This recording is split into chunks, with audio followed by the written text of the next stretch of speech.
Assalamualaikum warahmatullahi wabarakatuh. Alhamdulillahirabbil alamin wassalatu wassalamu ala asyrofil anbiya'i wal mursalin wa ala alihi washabbihi ajmain.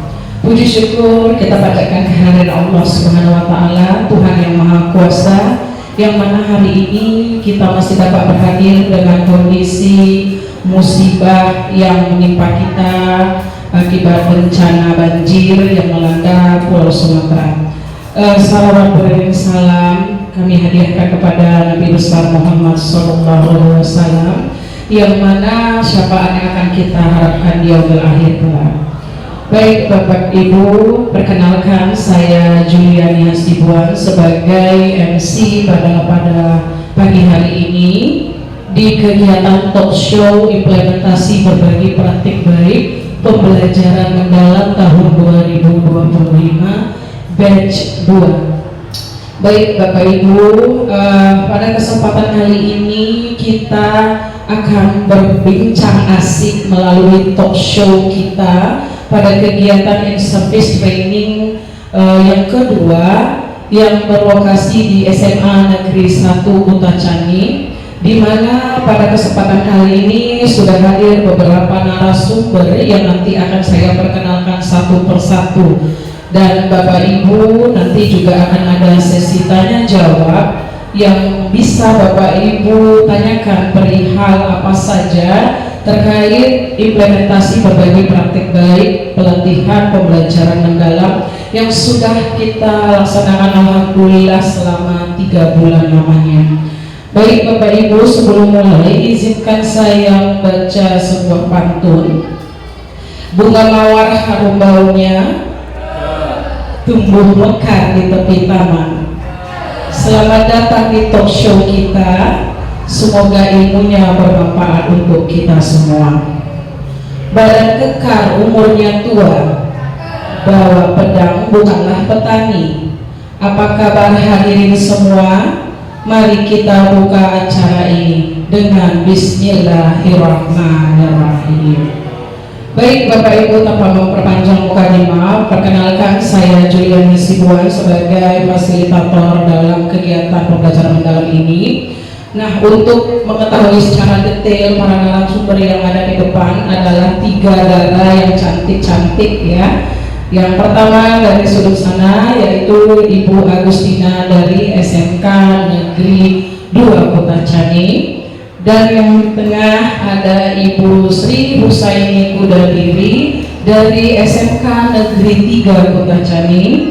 Dan yang pakai jilbab merah yang paling manis merona ini ada Ibu Rida dari SMK Negeri 3 Butacani.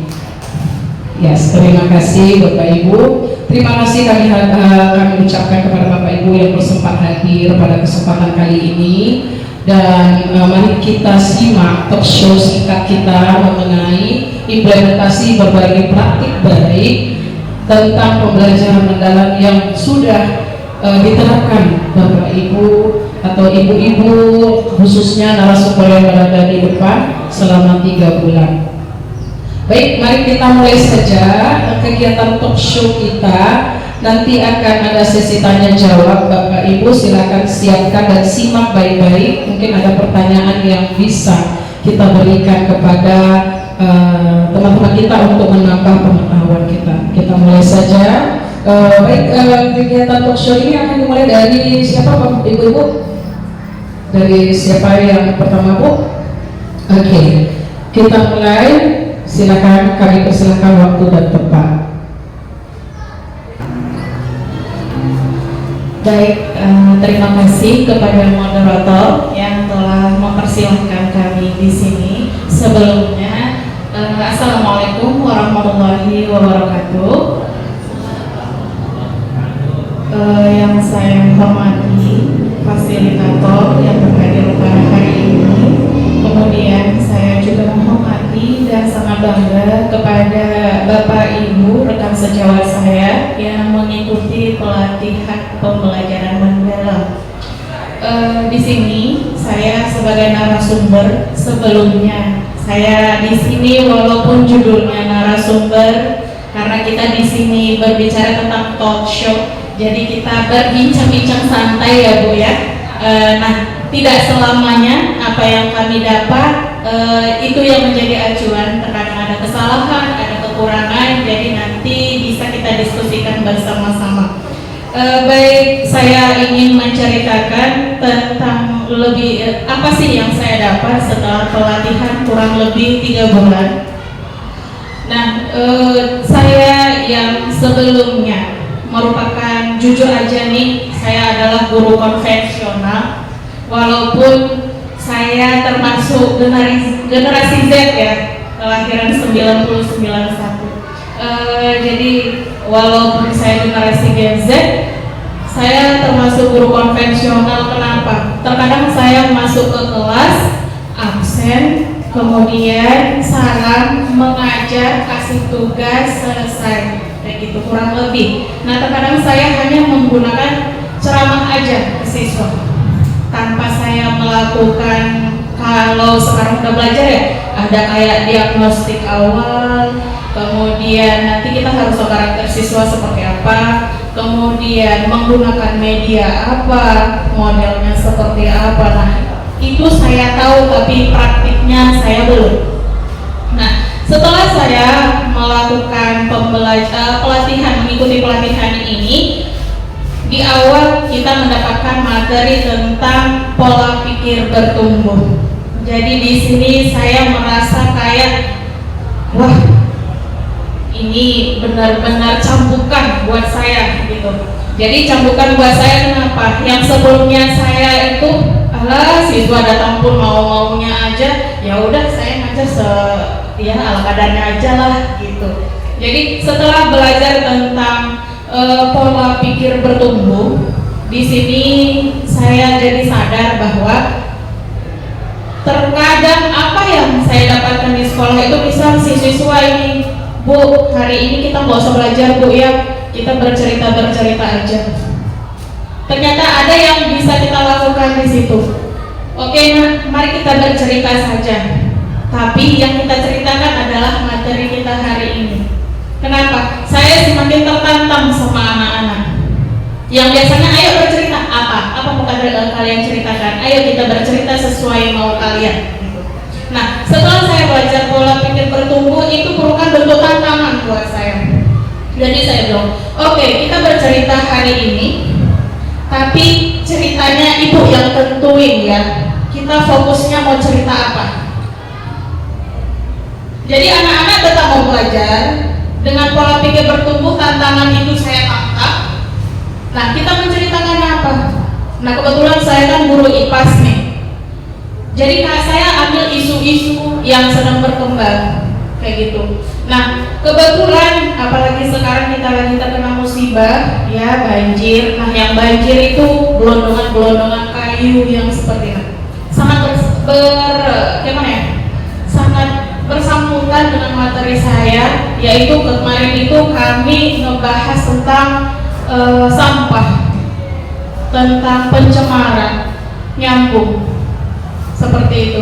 Jadi kami ngebahas, nah coba kalian lihat di sungai itu, nah zaman dulu kita masih lihat banyak tuh ikan-ikan kecil, banyak udang-udang yang bisa kita ambil dijadiin lauk.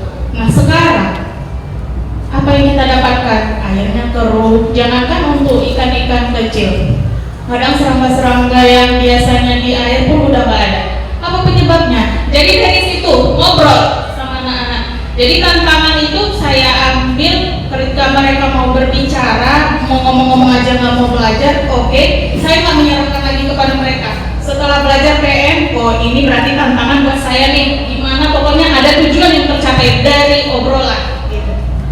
Nah itu dia, karena di PPB kita belajar bahwa kalau ada masalah, ada tantangan, kalau kita memiliki pola pikir bertumbuh, oh itu harus kita pecahkan seperti itu. Banyak ya di pola pikir berkembang itu. Di PBB itu kita kalau dikasih masalah, kita cari jalan keluarnya. Malah kalau kita semacam dijatuhkan, itu orang yang punya pola pikir bertumbuh bukan jadi oh dia jatuhin aku ini tuh, enggak. Jadi kalau orang yang punya pola pikir bertumbuh itu, dia jadikan itu sebagai batu loncatan, jadi refleksi. Nah, seperti itu. Nah, jadi dalam pembelajaran juga seperti itu. Kenapa saya masukkan PPB itu terkadang di sekolah saya, karena memang ya kayak gitu. Terkadang ada nanti siswa, Bu, hari ini nyatet aja ya, kami lagi malas mendengarkan. Jadi nanti di PPB-nya itu kita, oh anak ini seperti ini. Kalau kita pola pikir yang bertumbuh, berarti kita ajak anak ini, oke, kita mencatat. Tapi apa yang kita catat, apa yang udah kita dapatkan, kita suruh aja mereka bercerita tentang pengalaman mereka, kemudian menceritakan kembali kemudian dan lain-lain. Kurang lebih seperti itu.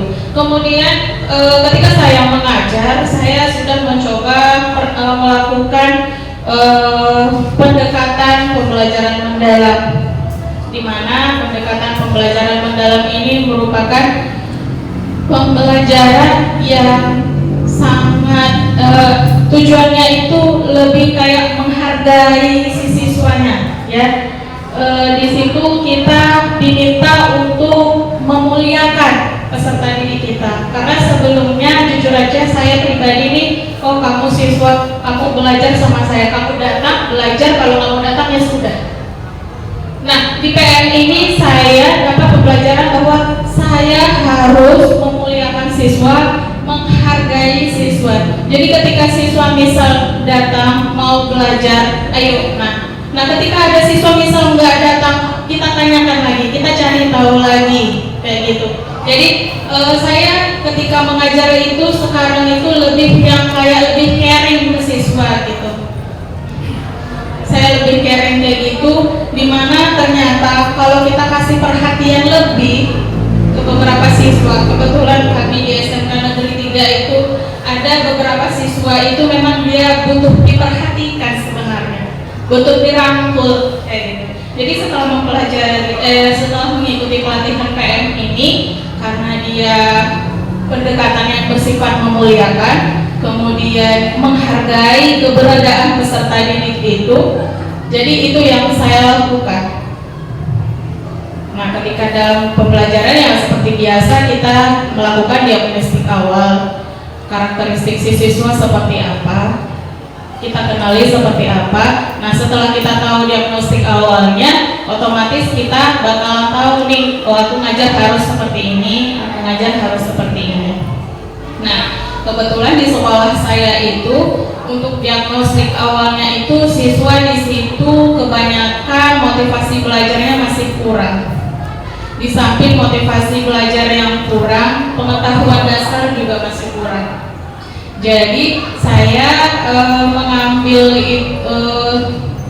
mengambil langkah-langkah dalam pembelajaran itu, ya tetap menggunakan ceramah, ya karena kan siswa kami tipenya harus disuapin. Ada siswa yang sudah mandiri untuk makan, ada yang harus disuapin, bahkan yang harus dikunyahkan dia tinggal telan.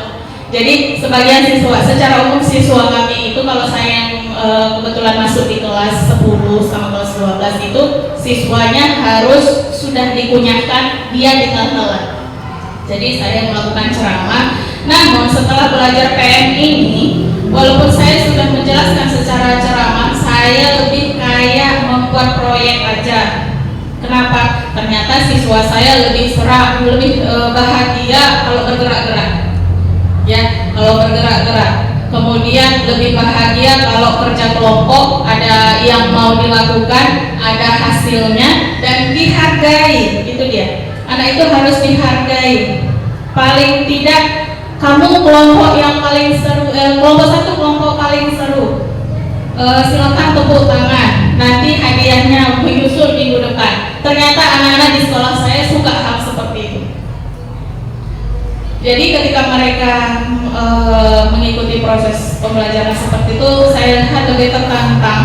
Dan yang membahagiakan saya itu ada satu kelas. Nah, kebetulan kemarin itu saya beberapa kali tidak masuk ke kelas mereka kebetulan saya ada sebagai panitia pada TKA. Jadi saya hanya ngasih tugas. Saya merasa bahagia ketika Bu nanti masuk Bu kan. Kami udah rindu Ibu untuk masuk gitu.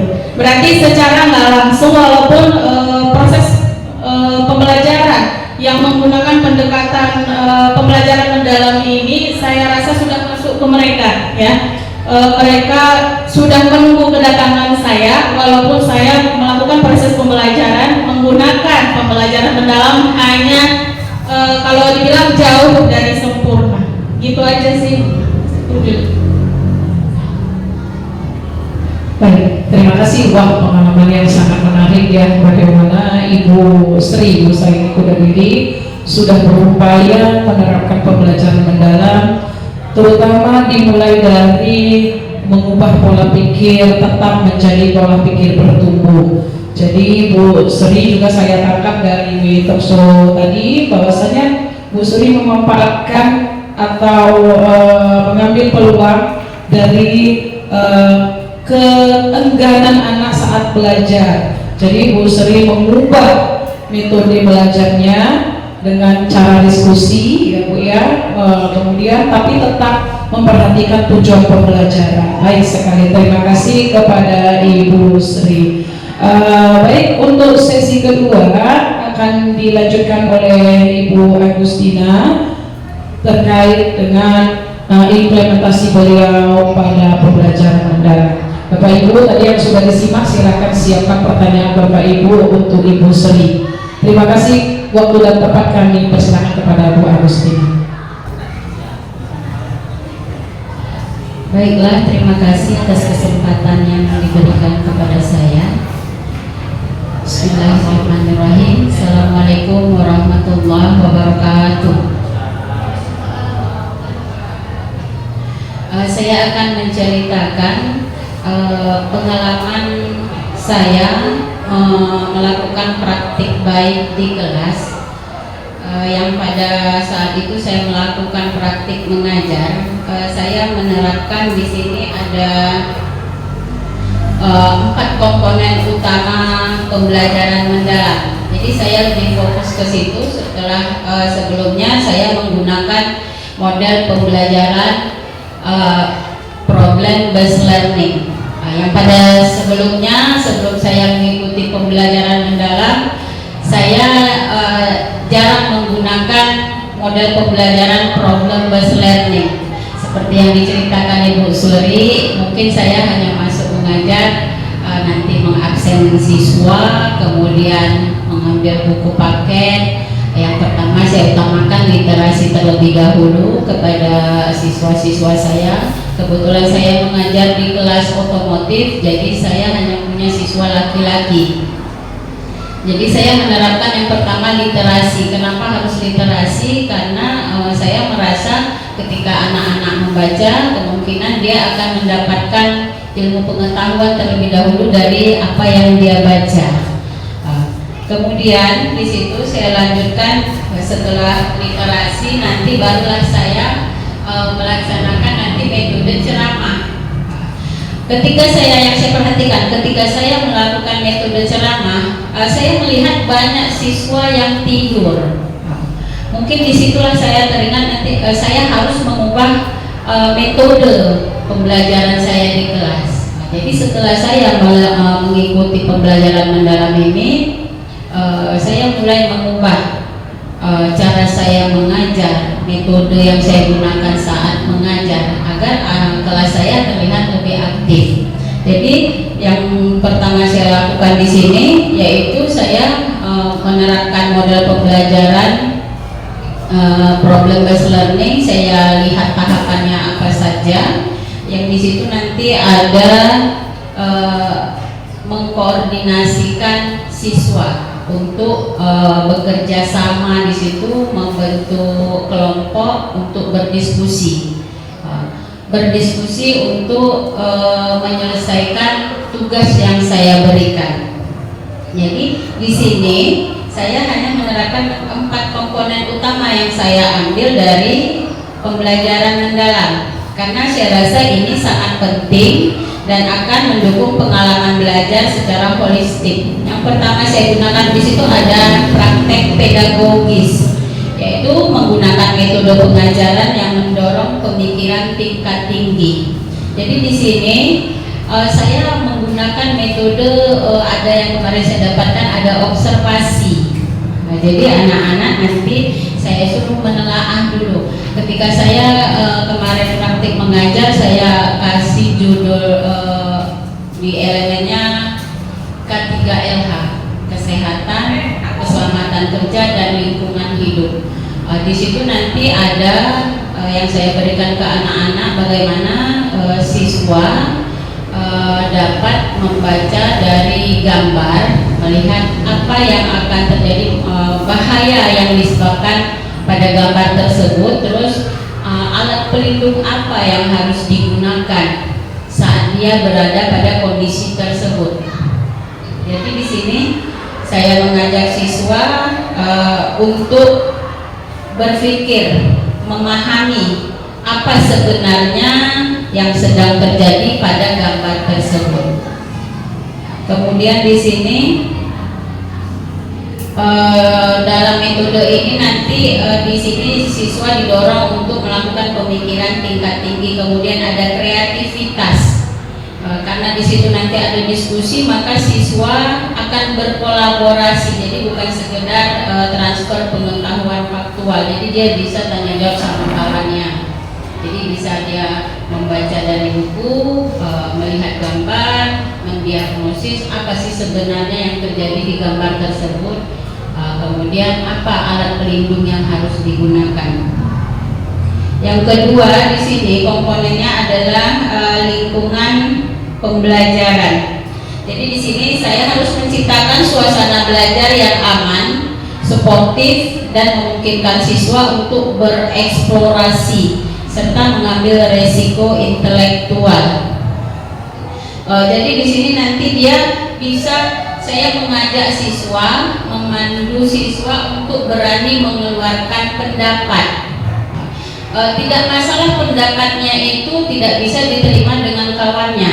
Yang penting dia mengeluarkan dulu pendapatnya, nanti baru kita sesuaikan dengan apa yang menjadi topik dari pembelajarannya nanti. Misalnya nanti di situ kayak kemarin saya kasih bagaimana cara kita menghindari risiko yang terjadi di bengkel mobil.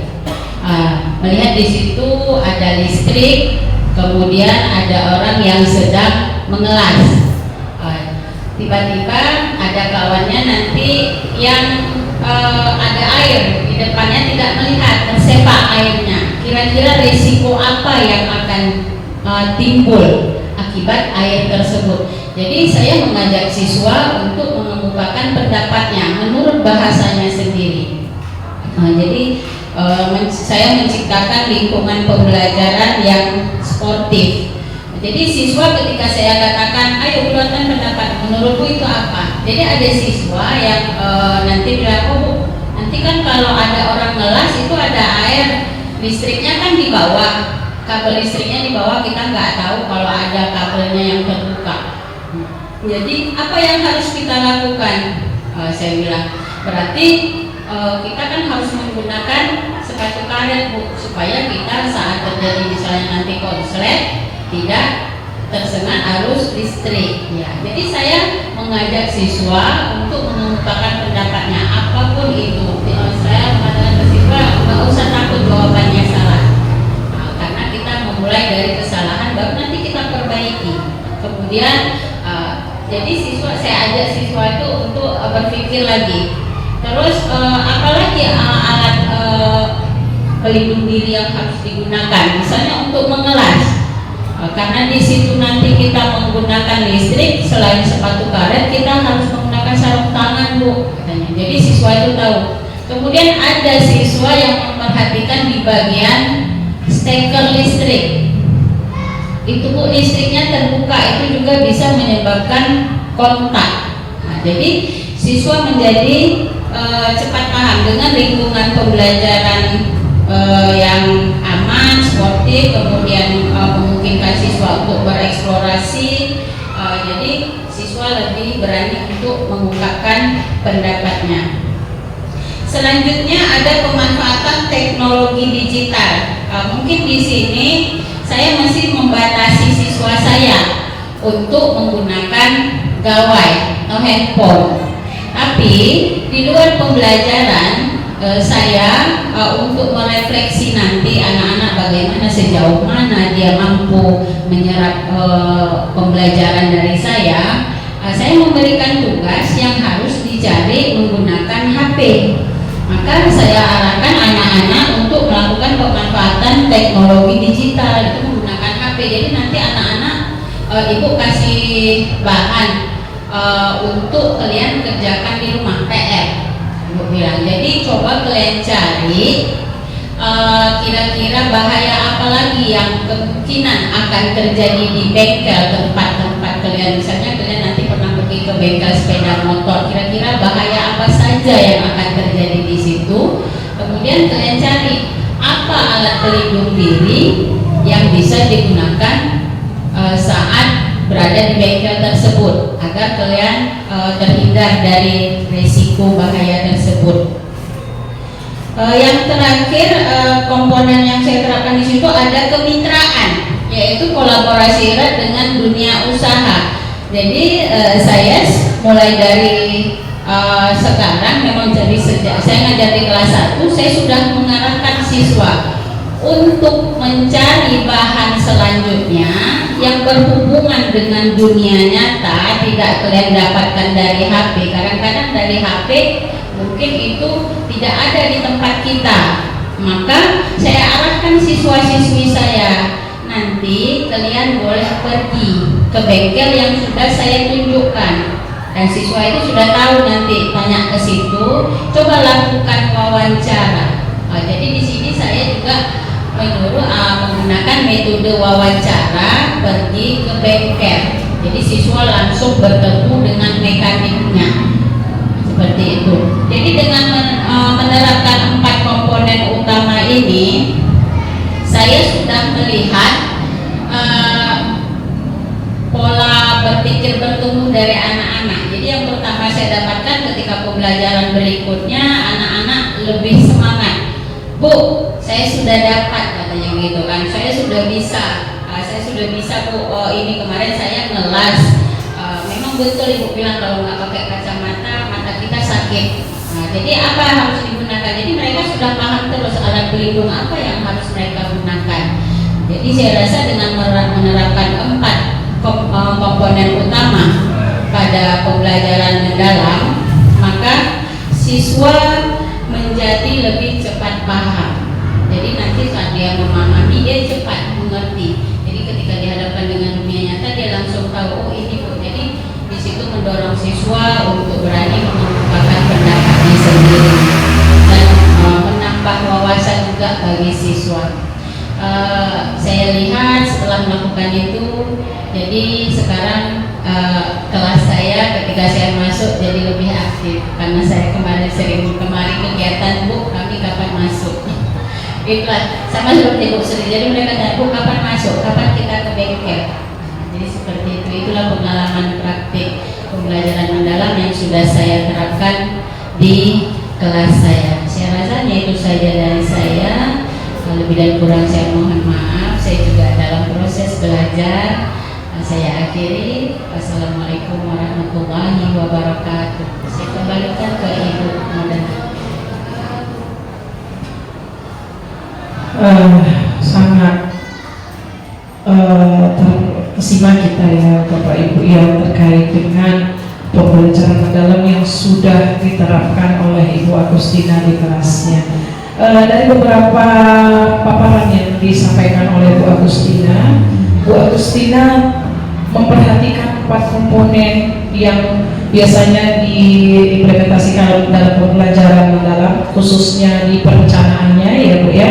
Yang pertama itu praktik pedagogi, kemudian lingkungan pembelajaran, pemanfaatan digital dan kemitraan. Nah, di sini yang saya tangkap, Ibu Agustina juga sudah berupaya menyeret siswanya untuk bisa mewujudkan dimensi profil lulusan seperti kreativitas yang tadi sudah Ibu katakan, berkolaborasi dan bernalar kritis, di mana kegiatan-kegiatan itu diimplementasikan dalam langkah-langkah pembelajaran Ibu.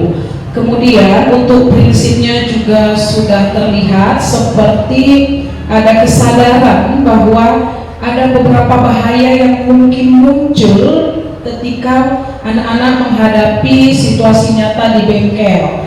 Nah, untuk yang bermakna di sini anak-anak sudah paham bahwa penggunaan kacamata las itu ternyata sangat bagus untuk melindungi diri mereka.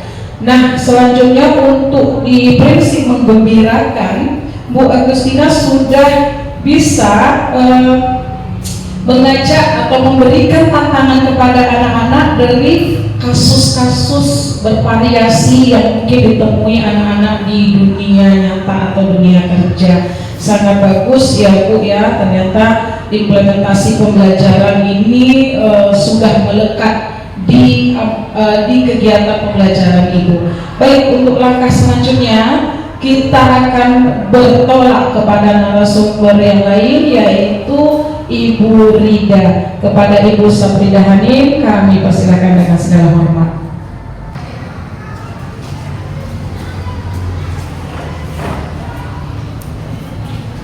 Assalamualaikum warahmatullahi wabarakatuh.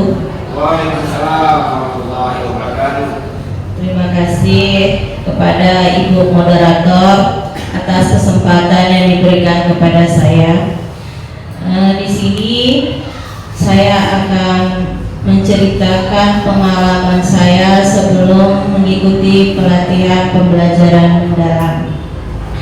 Jadi yang terjadi di kelas saat saya melakukan proses pembelajaran, jadi terjadi permasalahan terhadap siswa saya yang masih ada melamun saat proses pembelajaran, dengan yang ada yang bermain atau memiliki kesibukannya masing-masing. Dari permasalahan ini saya berpikir mungkin terjadi kepada diri saya. Selama ini proses pembelajaran yang saya lakukan di kelas dengan menggunakan metode ceramah. Mungkin dengan proses metode ceramah ini membuat siswa tidak aktif dalam proses pembelajaran yang saat saya berlangsung. Sehingga saya merasa perlu mencari solusi untuk strategi apa ke depannya untuk proses pembelajaran yang saya akan terapkan di kelas. Kebetulan sekarang saya lagi mengikuti pelatihan pembelajaran mendalam. Dari pelatihan ini saya mendapat ilmu bahwa pembelajaran mendalam ini dapat membuat siswa lebih antusias. Kenapa saya bilang lebih antusias? Karena saya melihat di pembelajaran mendalam ini ada prinsip pembelajaran mendalam, yaitu berkesadaran. Saya melihat siswa saya selama ini belum siap atau belum sadar ketika saya akan menjelaskan materi. Saya mengajar di pelajaran IPAS. Contoh, saya membawa materi energi. Agar supaya siswa saya bisa memiliki berkesadaran, saya menjelaskan tentang peralatan alat elektronik yang bisa dilihat siswa langsung, yaitu contohnya adalah lampu. Jadi dari lampu itu mungkin siswa sadar bahwa energi itu ada di sekitar kita, dan dia bisa mengetahui bahwa energi itu bisa berubah, mengalami perubahan dari energi listrik menjadi energi cahaya. Yang kedua adalah prinsip pembelajaran bermakna. Dengan pembelajaran bermakna di sini, saya ingin anak-anak itu mengalami proses belajarnya langsung berdasarkan pengalamannya. Kebetulan saya memang belum saya terapkan pembelajaran mendalam ini di kelas, tapi saya ada rencana akan menerapkannya. Kebetulan karena pelajaran tentang energi, saya lebih cenderung itu menggunakan model pembelajaran project based learning.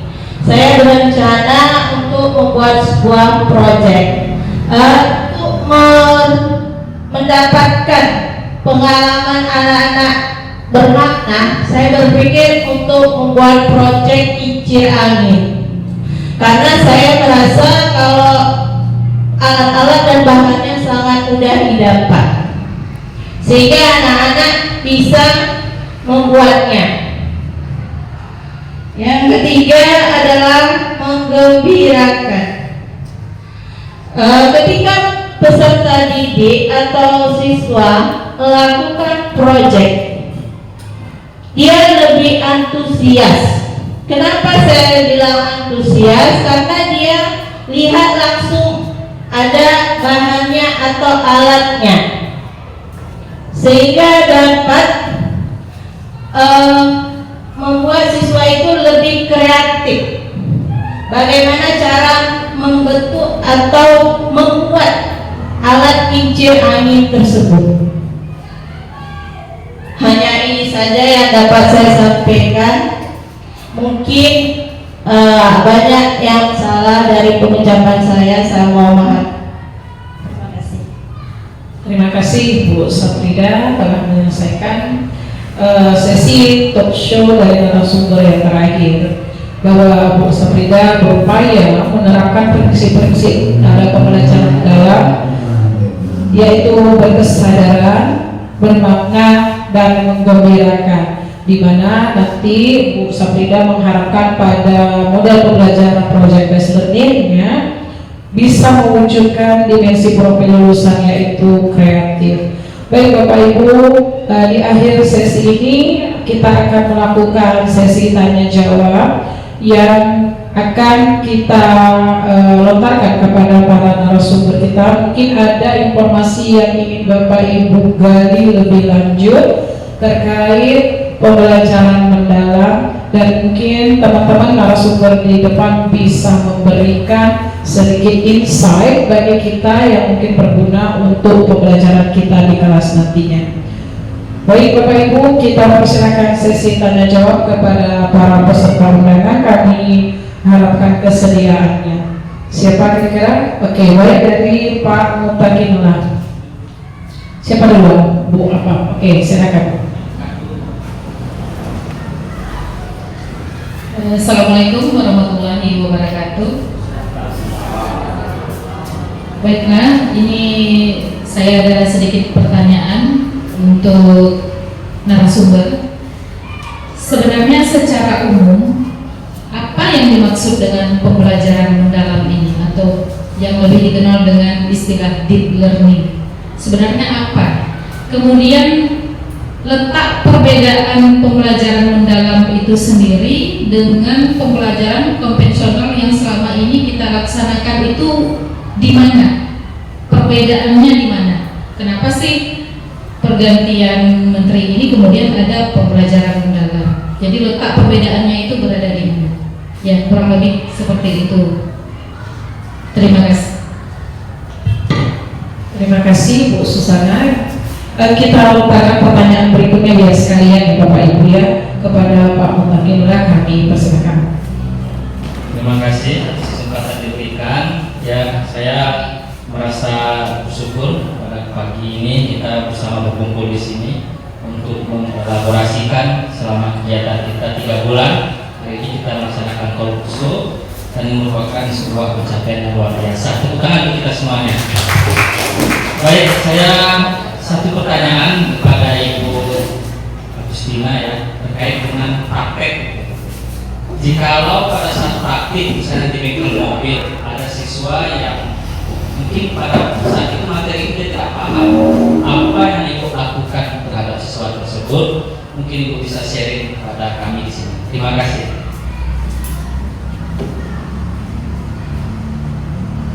Baik, bila dari Pak Mutakinula.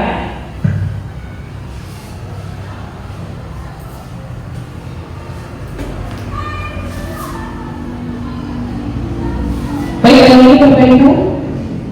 Mungkin yes.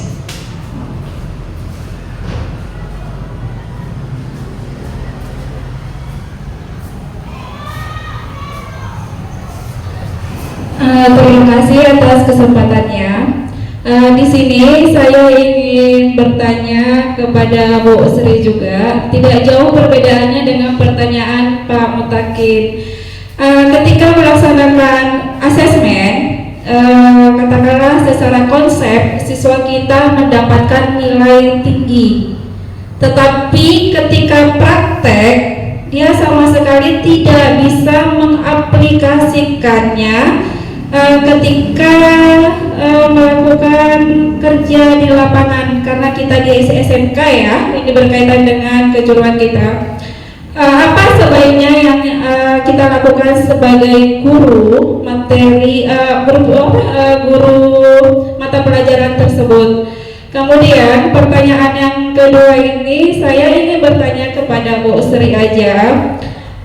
Seorang siswa mampu menjawab kalau dikatakan membuat proyek. Ketika seorang siswa membuat proyek, dia lebih dominan meniru contoh yang sudah ada. Bagaimana seharusnya kita mengintervensi siswa tersebut untuk menghasilkan sebuah proyek yang memang dia merupakan hasil dari pembelajaran dia secara mendalam. Itu aja yang saya tanyakan. Terima kasih. Assalamualaikum warahmatullahi wabarakatuh. Waalaikumsalam. Baik, untuk sesi pertama ini kita coba dulu ya Bapak Ibu ya, supaya lebih lengkap. Nanti akan kita buka sesi kedua bila memungkinkan. Baik, untuk pertanyaan dari Bu Susana, apa sebenarnya pembelajaran mendalam tersebut? Kemudian yang kedua, apa perbedaannya, letak perbedaannya dengan pembelajaran konvensional yang dilakukan sedulu-dulunya ya. Siapa kira-kira Bapak Ibu, ibu-ibu narasumber yang ingin mencoba menjawab, berbagi jawabannya? Boleh, nanti mungkin bisa menambahi. Oke, silakan. Assalamualaikum warahmatullahi wabarakatuh. Menurut saya ya,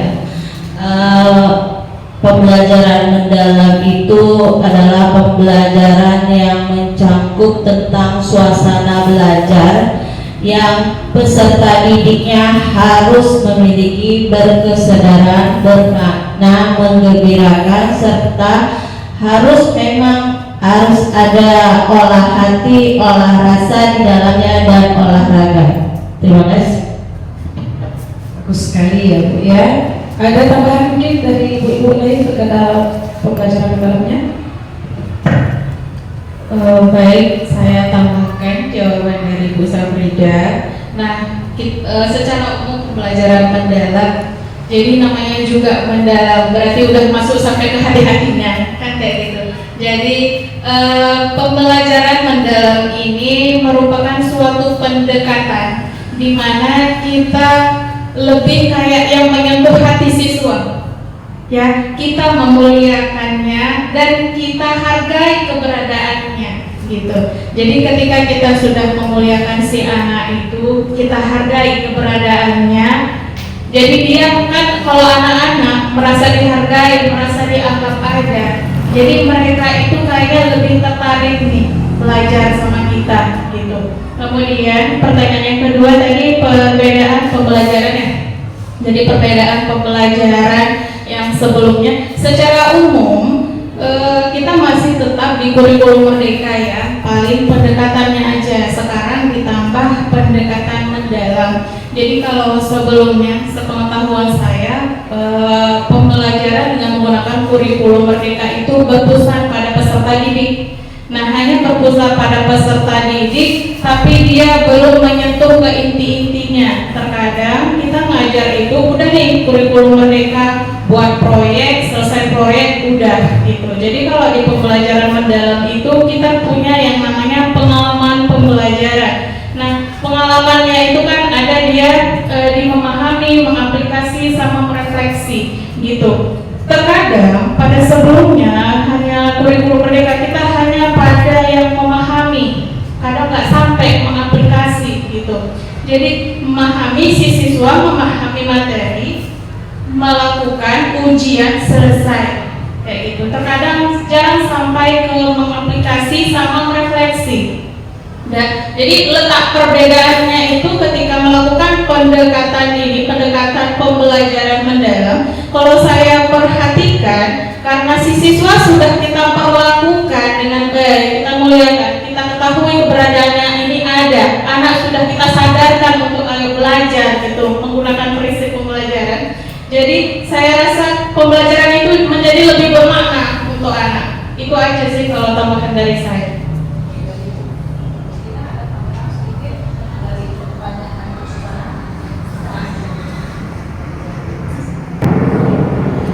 Baik, kita masuk ke pertanyaan kedua dari Pak Mutakillah kepada Bu Agustina khususnya ya, mungkin juga bisa dibantu dengan narasumber yang lain.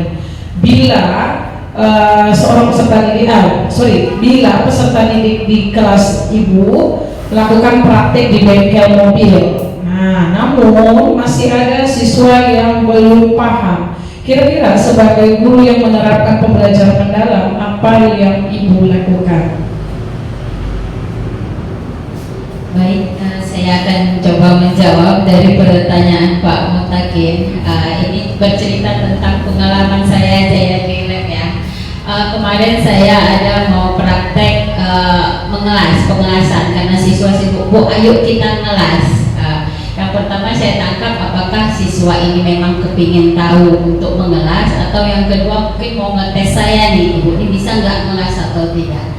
Jadi ketika mengelas ada di salah satu siswa, nggak salah satu, ada 2 atau 3 orang siswa. Memang ketika kita belajar di kelas dia nggak peduli dengan pelajaran itu, tapi ketika kita masuk ke dalam ruang praktek ke bengkel dia semangat.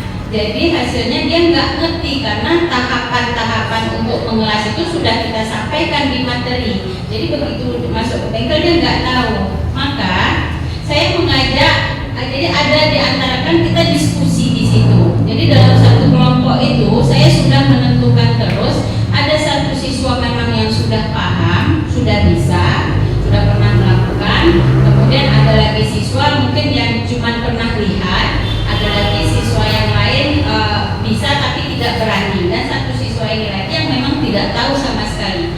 Jadi saya mengajak dia ke situ, coba kolaborasi dengan kawanmu. Yang pertama, kamu tanya dulu sama kawanmu gimana cara mengelas, praktekkan dulu. Kalau nanti prakteknya salah, maka saya yang akan membenarkannya. Jadi seperti itu. Jadi ketika dipraktekkan, saya cuma menjelaskan. Saya menjelaskan dulu dari awal risiko nanti dari pengelasan ini apa, kemudian baru kita lakukan penggunaan APD, barulah tahapannya saya suruh jelaskan dengan kawannya. Jadi dipraktekkan dengan kawannya dengan siswa yang tidak bisa tadi. Itu yang saya lakukan ketika ada siswa yang sama sekali memang tidak paham. Ketika sudah kita jelaskan, mungkin saya bilang kamu tidak paham karena kamu tidak ikut waktu di materinya. Saya bilang seperti itu. Itulah yang saya lakukan ketika saya mendapati ada siswa yang tidak paham saat kita melakukan praktek. Mungkin itu pengalaman dari saya. Jawaban yang sangat bagus ya. Bagaimana Pak Mutakillah? Yes. Dan tadi sudah disampaikan Bu Agustina ya, bahwasanya ada sistem kolaborasi yang dibangun dengan berbagi peran ya Bu ya. Siswa yang mampu itu mengajarkan siswa-siswa yang tidak paham materinya. Oke, baik, kita lanjut kepada pertanyaan dari Bu Eva kepada beberapa narasumber, mungkin bisa saling membantu, tapi khususnya kepada Ibu Sri. Saat melakukan assessment, nah anak-anak ternyata ada dapat nilai tinggi, tapi pada kenyataannya saat praktek anak-anak tidak bisa mengaplikasikannya. Kira-kira apa yang Bapak Ibu, apa yang ibu-ibu narasumber lakukan untuk mengatasi permasalahan tersebut? Nah, yang kedua, siswa bisa membuat proyek. Nah, dia bisa membuat proyek, namun hasil karyanya itu adalah dominan karena meniru instruksi yang ada. Nah, apa yang kita lakukan sebagai gurunya dalam memicu anak kita menciptakan inovasi yang baru? Betul seperti itu ya Bu yang maksudnya. Baik, terima kasih, kita persilakan kepada narasumber. Baik, terima kasih. Pertanyaannya menguras energi kayaknya. Oke, saya di sini akan mencoba menjawab tadi pertanyaan Bu Eva Julianti. Dan kebetulan pertanyaan pertama ini sering saya hadapi sebelumnya. Itu adanya kayak kesenjangan antara teoritis sama praktikum. Ya, jadi kira-kira apa aja sih penyebabnya? Biasanya yang pertama penyebabnya itu adalah kita nih sebagai guru terkadang ngajarnya cuman kulit-kulitnya aja istilahnya.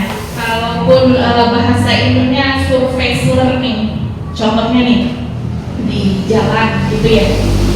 Kita di kelas mengajari kepada anak-anak bahwa lampu merah itu untuk berhenti, lampu kuning untuk berhati-hati, dan lampu hijau untuk berjalan gitu ya. Kemudian ada nanti rambu-rambu lalu lintas P tapi ada garis gitu ya, itu berarti dilarang parkir ya, banyak rambu-rambu lalu lintas. Nah, terkadang kita hanya di kelas mengajarkan itu, kita hanya bagian memahami saja. Nah, di pembelajaran mendalam udah itu diajarin lagi tuh, kan ada bagian mengaplikasi. Kenapa tidak kita untuk melakukan praktikum? Nah, seperti yang Bu Eva bilang, iya, di siswa itu ketika nanti diajarin tentang aturan lalu lintas, dia udah hafal tuh semua rambu-rambu. Tapi ketika dia di jalan, nah ternyata ketika lampu merah pun dia main terobos aja. Kenapa?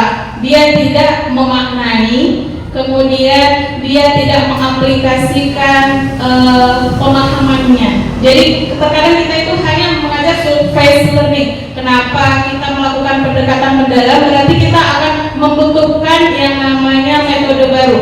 Kenapa tidak untuk kita melakukan praktikum ke anak-anak gitu? Ya, jadi tingkatannya kita tingkatin lagi cara mengajar kita. Itu bisa jadi suatu kemungkinan. Kemudian terkadang materi konsep tidak kita hubungkan dengan kehidupan sehari-hari, kehidupan nyata. Jadi dia tidak kontekstual, ya. Nah, si siswa itu hanya pengetahuannya sebatas teori. Kita enggak kasih contoh dalam kehidupan sehari-hari. Nah, misal nih ada hujan, gitu ya kan. Nah, kita lagi naik motor, ternyata lampu masih lampu merah. Bolehkah kita menerobos walaupun hujan? Nah, kita harus balik ke prinsipnya lagi, ke teorinya lagi, hal-hal yang seperti itu. Jadi kita lebih kayak kitanya sih sebagai guru lebih menggali, memberikan yang lebih banyak untuk siswa. Ya, kemudian bisa jadi kesenjangan itu terjadi ya efek kurang praktik tadi, kurang praktikum itu lebih banyak. Jadi terkadang siswa itu secara teori dia bagus sekali. Nah, ternyata di praktikum karena saking jarangnya masuk ke lab, misal ataupun kurangnya contoh kontekstual tadi, ya dia hanya sebatas tahu teori aja gitu. Kemudian di penilaian juga kita sebagai guru. Nah, penilaian itu di asesmennya itu terkadang kalau kita guru kan misal ujian nih, ya kasih pertanyaan tentang teori aja, kita enggak kasih kayak portofolionya selama proses pembelajaran, kita melakukan observasi, penilaian penyampaian yang istilahnya menggali konstruksivisme pengetahuan mahasiswa gitu. Terkadang kita nggak mempertimbangkan itu, makanya secara nggak ini ya dia nilainya tinggi dia teori aja gitu.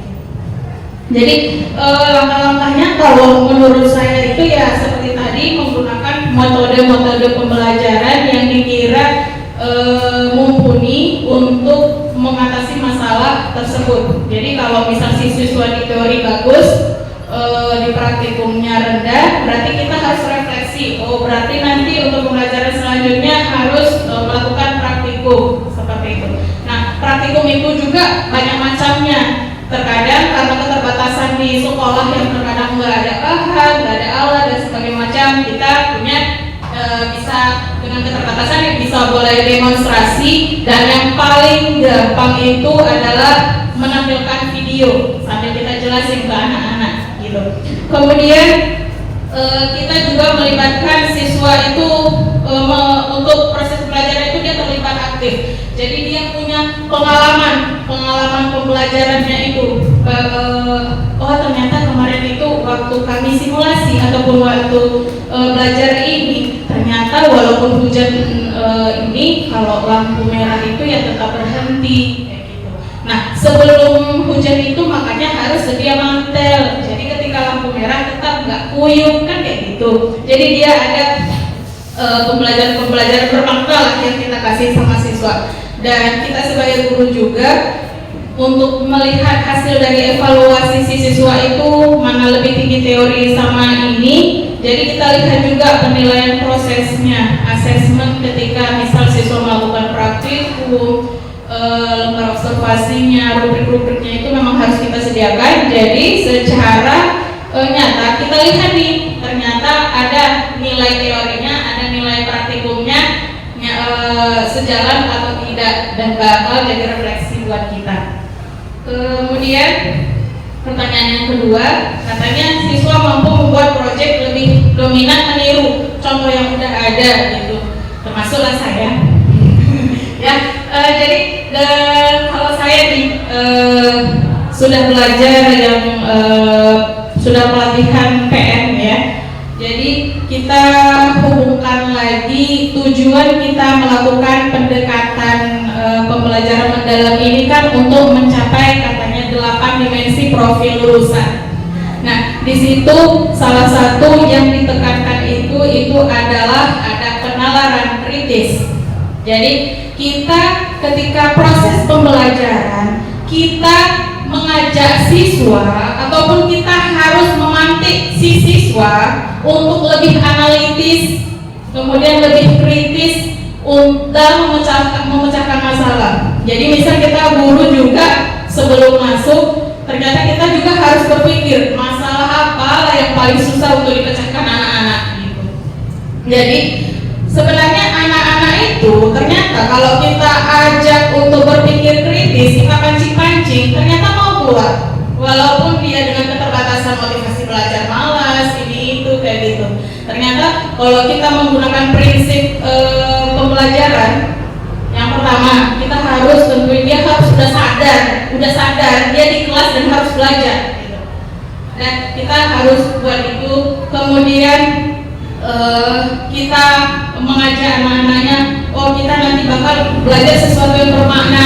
Nah, jadi ternyata hal-hal yang seperti itu ketika kita, ayo nak, kalian itu harus membuat proyek yang seperti ini.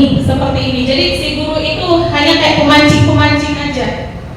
Jadi mau itu keluar jiwa-jiwa kreatifnya siswa.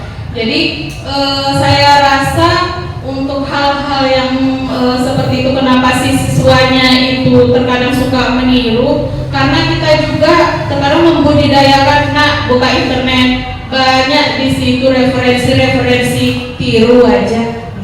Jujur aja saya terkadang ngomong kayak gitu. Itu evaluasi buat saya juga sebenarnya. Dan jadi kenapa enggak kita sama anak-anak kasih satu contoh aja. Saya kasih contoh nih gitu. Misal kalau saya ngajar IPAS itu misal daur ulang sampah. Nah, saya pengen sampah dari kertas itu buat bunga. Saya Saya kasih cuma satu contoh aja.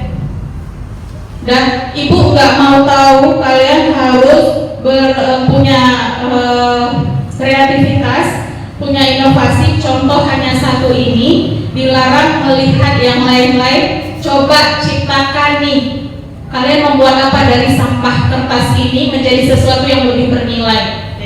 Jadi kita di situ meminta siswa untuk lebih berpikir kritis. Kemudian masuk lagi profil lulusan tadi lebih kreatif. Masuk di situ mandirinya, kayak gitu. Itu aja sih jawaban dari saya. Terima kasih. Mungkin ada tambahan dari ibu-ibu semuanya? Sudah. Oke, baik. Itu tadi jawaban dari Ibu Sri terkait pertanyaan Bu Eva. Nah, tadi kita sudah dengar ya. Yang pertama itu kita harus meningkatkan atau menerapkan pembelajaran mendalam dengan menggunakan metode atau model pembelajaran yang sesuai dengan kebutuhan belajar siswa kita. Nah, yang kedua saya menangkap di sini Bu Sri berusaha menghubungkan dengan konteks kehidupan nyata pembelajarannya. Nah, yang ketiga, jangan lupa menerapkan instrumen penilaian bukan hanya untuk kognitif saja, tetapi memperhatikan instrumen praktik instrumen untuk praktik seperti observasi, kemudian juga ada rubrik teman sejarah dan yang lainnya. Dan yang keempat itu kita harus refleksi kembali, ya Bu ya. Tadi Ibu katakan bahwa perlunya refleksi untuk menilai mana yang kurang, mana yang harus ditambahkan. Dan yang terakhir, meminta atau mengajak siswa kita agar terlibat aktif. Nah, kenapa? Agar siswa bisa menemukan inovasi sejalan dengan kegiatan pembelajaran yang berlangsung. Untuk pertanyaan kedua, bagaimana caranya sebagai guru agar menggiring anak kita tadi menghindari hanya membuat suatu karya yang bersifat plagiat. Yang pertama saya mendapatkan poin di sini, Ibu Sri kembali mengajak kita memperhatikan tujuan pembelajaran sesuai dengan DPL apa yang akan kita tuju. Kemudian di sini kalau kita ingin meningkatkan inovasi anak-anak, maka dimulailah untuk fokus kepada dimensi bernalar kritis tadi ya Bu ya. Jadi agar kegiatan-kegiatan yang kita munculkan dalam pembelajaran memantik siswa agar terus berinovasi. Nah, yang kedua, Ibu Sri menganjurkan kepada kita untuk menghindari sering-sering plagiat dari video yang tersedia. Jadi bukan tidak boleh, mungkin hanya beberapa yang sebagai contoh. Dan nah ini yang kita pelajari di pendekatan pembelajaran mendalam, perlunya intervensi guru. Di sini Bu Sri berusaha mengintervensi anaknya bahwa nak, saya sudah menyediakan ini satu video. Kamu saya minta, kamu saya yakin bisa menciptakan beberapa inovasi dari kegiatan-kegiatan pembelajaran kita yang sebelumnya. Jadi ini satu jawaban yang sangat baik dan menarik menurut saya yang bisa kita ambil dan kita praktekkan dalam kegiatan pembelajaran kita sehari-hari. Baik, itu saja kegiatan kita talk show pada hari ini, sangat menarik dan sangat